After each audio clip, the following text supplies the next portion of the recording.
Morning, meron pinadala dito sa atin na router ng Starlink Gen 2. Ang problema niya, no power.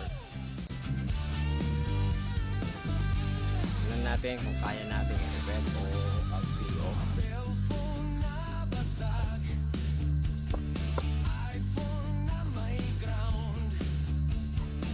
Ito, may LED light to dyan.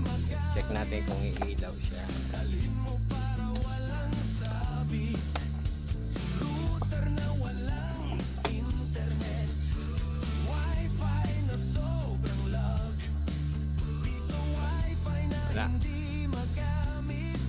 Walang ilaw ng power.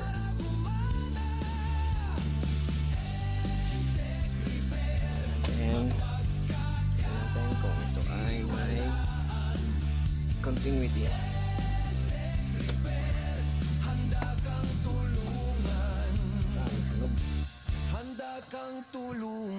May sunog ito.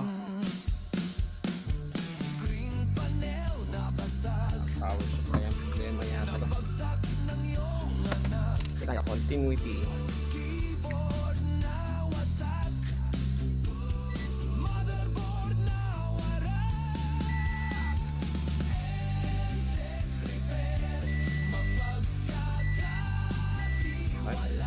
Butang cable. Ito. Sige lang.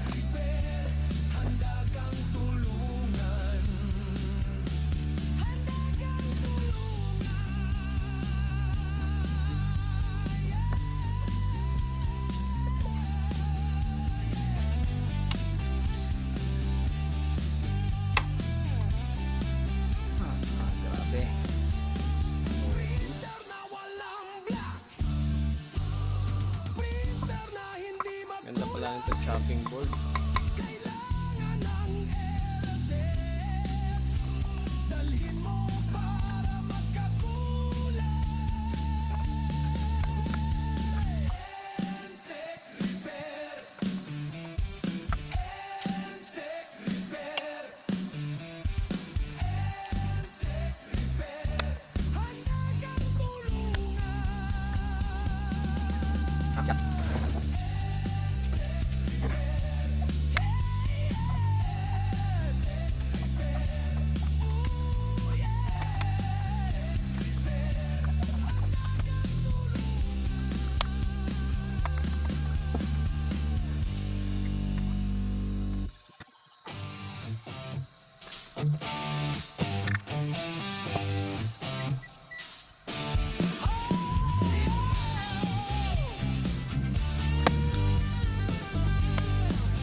Kang tulungan. Screen panel na basag, nabagsak ng iyong anak.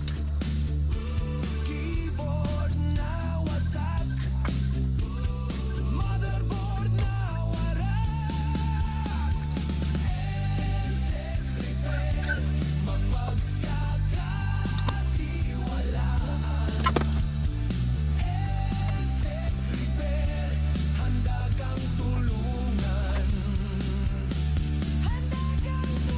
Outline. Sorry about that.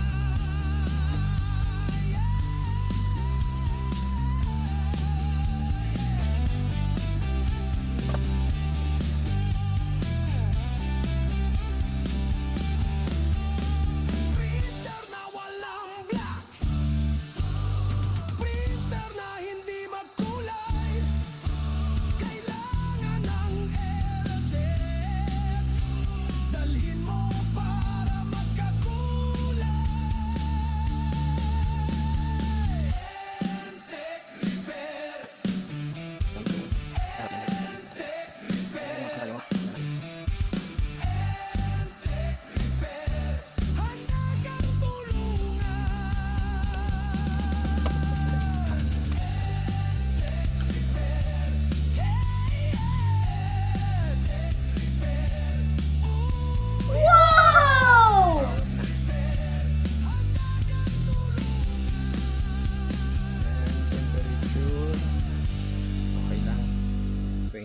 38.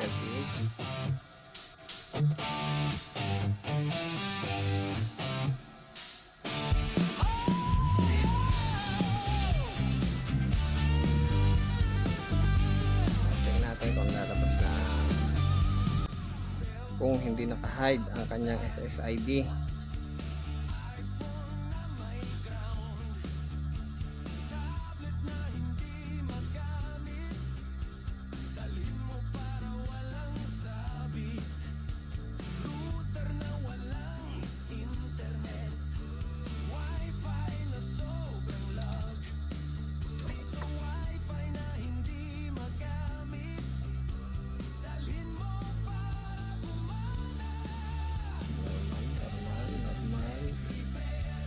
Normal temperature. Yun. Okay, lumabas na. Starlika. Okay, okay na sir. Okay na. Handa kang tulungan. Goods, pwede na nating assemble. Tapos, Nabagsak ng pick-upin ng client. Okay. Ingatan lang to kasi ito power supply yan. Pwede tayo makuryente dyan. Yung mga delikadong mahawakan natin yan. Lalo na yung mga capacitor.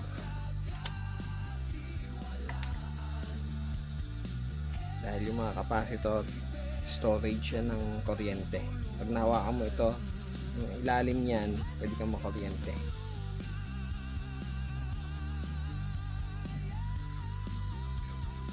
Halimbawa ito, tignan natin kung ilang volts. 6.3 volts. Mahina lang siya. Ito, 35 volts. Ito, kung mataas ito. So, pag nahawakan natin yung ilalim niya, pwede tayong ma-shock.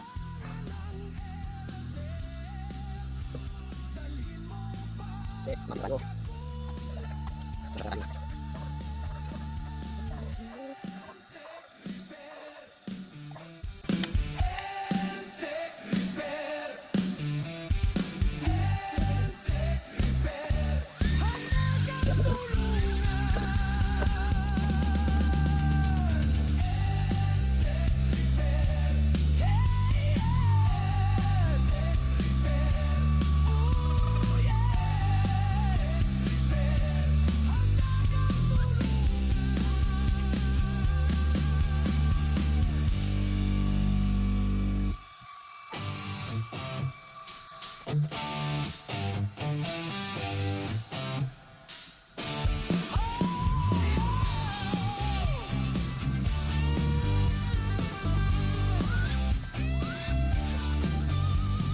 Cellphone na basag, iPhone na may ground, tablet na hindi magamit, dalhin mo para walang sabit, router na walang internet, wifi na sobrang lag, piso wifi na hindi magamit, dalhin mo para gumana. Tech Repair, mapagkakatiwalaan. Tech Repair, handa kang tulungan. Handa kang tulungan. Okay na sir, pwede mo nang pick upin yung tong Starlink mo. Thank you, thank you. Nabasag